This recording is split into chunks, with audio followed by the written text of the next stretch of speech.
Pascal Boniface, bonsoir. Bonsoir. Vous êtes directeur de l'Institut des relations internationales et stratégiques. Alors, est-ce que cette fois, ça commence à sentir le roussi pour Donald Trump, qui est rattrapé par cette affaire d'intrusion de la Russie lors de l'élection présidentielle? Je dis ça parce que c'est son entourage direct maintenant qui est inculpé, dont l'un de ses anciens conseillers inculpé pour complot contre les États-Unis. Oui, les mots sont forts, même si pour ce qui concerne Paul Manafort, qui était l'un de ses principaux conseillers, qui a dirigé sa campagne pour une assez courte période, on lui reproche surtout de l'évasion fiscale et d'avoir triché sur ses revenus. Mais il était très lié avec Yanukovych, l'ancien président ukrainien, lui-même très proche de Moscou. Et donc là, il y a effectivement une sorte de point faible. Et puis, il y a un autre conseiller, M. Papadopoulos, qui est accusé d'avoir été en contact avec les Russes pour obtenir des informations de façon à discréditer Hillary Clinton, mais surtout, et ça ne pardonne pas aux États-Unis, qui est accusé d'avoir menti dans un premier temps au FBI. Alors là, il peut commencer à se faire beaucoup de soucis. Mais quand il y a l'entourage du président qui est accusé par le FBI, le risque, c'est que tous ces gens se mettent à table, comme on dit, et balancent des choses que Trump ne voudrait pas dire. C'est clair, puisqu'aux États-Unis, il y a une procédure qui est que si on avoue des choses, on a un pardon, on rachète un peu sa peine. On va pas en prison. Voilà. Et donc, c'est une négociation entre effectivement. Et donc, la crainte, c'est que c'est un peu là le supplice, non pas chinois, mais russe, finalement, pour Donald Trump, puisqu'au fur et à mesure, il dit non, il n'y a pas eu de contact, non, ceci ne s'est pas passé. Et puis, on apprend que ça s'est passé. On ne peut pas non plus mentir trop longtemps là-dessus. Et donc, effectivement, au fur et à mesure, il y a des révélations qui viennent non seulement le gêner dans sa défense, mais surtout contredire ce qui a été dit auparavant. Mais Nixon a été destitué, enfin il a perdu la présidence, parce qu'on l'avait accusé d'avoir couvert des actes illégaux visant à affaiblir le camp démocrate. C'est un peu la même chose. Est-ce que ça commence à sentir le Watergate, cette affaire russe? On voit qu'on peut très bien faire cette comparaison. Alors Nixon n'avait pas été jusqu'au bout. L'impeachment s'est arrêté. Il avait démissionné de lui-même parce qu'il n'était plus en mesure de conduire son mandat. Et donc ce qu'on peut se demander, c'est plutôt parce que Trump va être un jour ou l'autre conduit à démissionner s'il n'a plus les moyens d'assurer la présidence. Il y a déjà une révolte dans le camp républicain, pas liée à ses affaires, mais liée à sa façon de conduire les affaires internationales, les affaires nationales.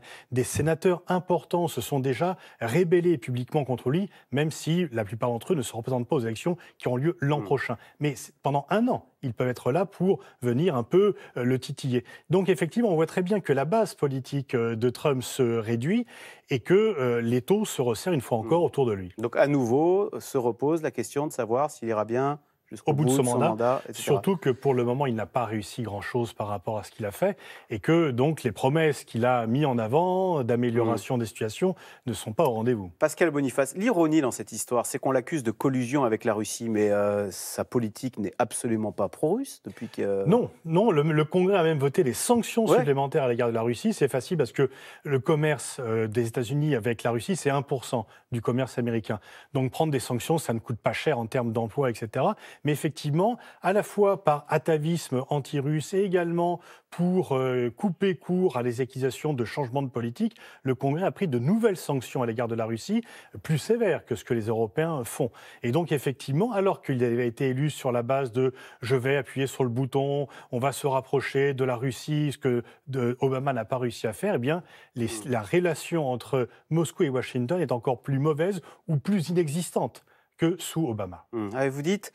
La Russie, ça reste cet ennemi numéro un. Et au fond, c'est facile de l'avoir comme ennemi numéro un parce que comme sur le plan commercial, c'est un tout petit pays, il y a très peu de relations. Il vaut mieux se fâcher avec les Russes qu'avec les Chinois. Voilà, parce que les Chinois, c'est un autre morceau. Pourtant, c'est un défi stratégique bien plus important sur le moyen-long terme que la Russie. Mais il y a effectivement une sorte de réflexe pavlovien. Et puis également l'attitude de Poutine qui vient permettre de voter ces sanctions.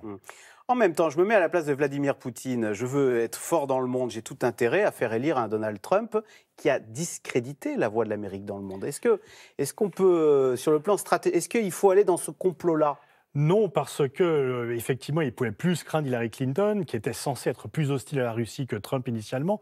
Mais Poutine aurait préféré un président plus fort, mais qui ait des bonnes relations avec lui. Là, il a un président affaibli, mais avec lequel il n'a aucune relation. Il n'y a pas eu de sommet entre les États-Unis et la Russie, et donc il ne peut pas compter sur le fait de restaurer des relations avec Washington, ce qui fait que par rapport au monde occidental, Poutine est toujours très isolé. Il doit se tourner vers les pays non occidentaux, vers la Chine avec laquelle la relation n'est pas égalitaire entre Moscou et Pékin, parce que Pékin est beaucoup plus riche, beaucoup plus puissant finalement aujourd'hui que la Russie. Vous nous dites tranquillement là, que l'Amérique n'est plus la première puissance mondiale. mondiale, en termes d'influence. Elle est encore la première puissance mondiale, elle décline au fur et à mesure, la Chine monte en puissance, il y a une sorte de passage de relais qui se fera peut-être seulement d'ici une génération, mais c'est ce qui est en train de se passer.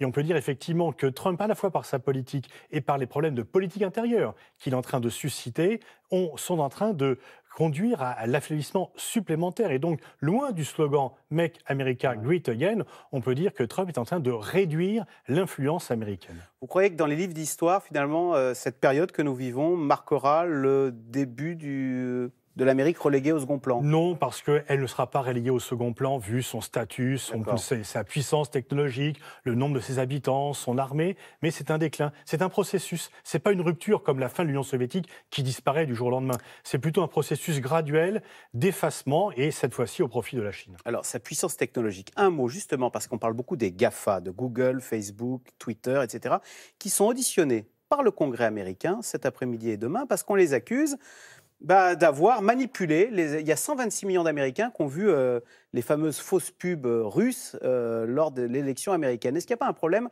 démocratique avec ces réseaux sociaux qui sont peu contrôlés et qui sont l'objet de toutes les manips, de toutes les influences? Oui, mais auparavant, c'était la presse qui était peu contrôlée, d'autres médias. Il y a des médias qui sont des interférences étrangères un peu partout.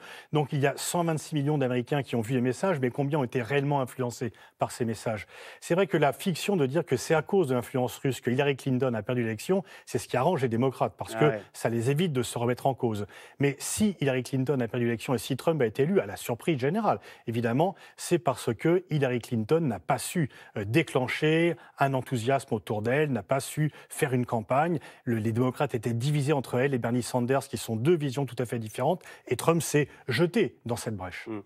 Trump a longtemps été populaire auprès, on disait, de cette Amérique qui refuse ses élites. Est-ce que c'est encore le cas? Est-ce qu'il est toujours soutenu par cette Amérique populaire qui apprécie son côté rentre-dedans de l'homme qui tweete plus vite que son ombre? Oui, et puis qui se dit, mais si les élites le mettent en cause, c'est parce qu'il a raison, c'est parce qu'il est de notre côté. Et donc le fait que des procureurs, les médias de Washington mettent en cause Trump vient plutôt renforcer pour ces électeurs-là le fait qu'il a raison et que finalement, c'est pour cela qu'il est attaqué par les élites que ces gens-là détestent. Mais au fur et à mesure, ce type de soutien va quand même s'éroder. Mais il a encore de forts soutiens. On ne sait pas s'il serait réélu si les élections avaient lieu aujourd'hui, mais il n'a pas perdu le capital qu'il avait acquis auprès de ces électeurs-là.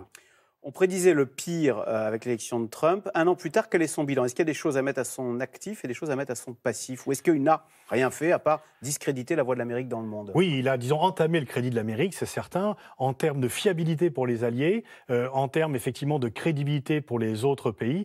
L'Amérique pèse un peu moins aujourd'hui qu'elle ne pesait il y a un an. Et sur le plan intérieur, la fin de l'Obamacare, il n'a pas pu la mettre en œuvre. John McCain, un sénateur républicain, a donné le coup de grâce au fait de terminer cette réforme. Et sur l'interdiction de visa pour certains pays, il y a toujours un juge fédéral pour la mettre en cause. Donc pour l'instant, son bilan est plutôt faible, pour ne pas dire inexistant. Et puis sur le plan économique, on s'aperçoit que la machine économique américaine, ils ont toujours 3% de croissance, etc. Oui, alors, les villes vous disent, nous, on va respecter les accords de climat, etc. On a l'impression qu'il y a un affaiblissement de Washington, quoi. Oui, de Washington, mais en même temps, l'économie américaine se porte bien. Il y a une emprise mondiale dont les États-Unis bénéficient, mais ça n'a rien à voir avec la politique de Trump.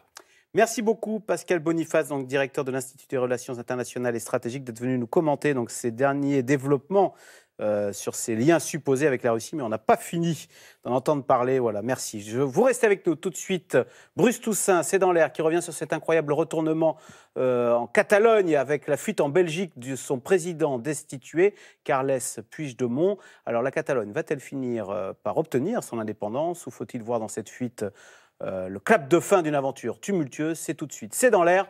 Bruce Toussaint.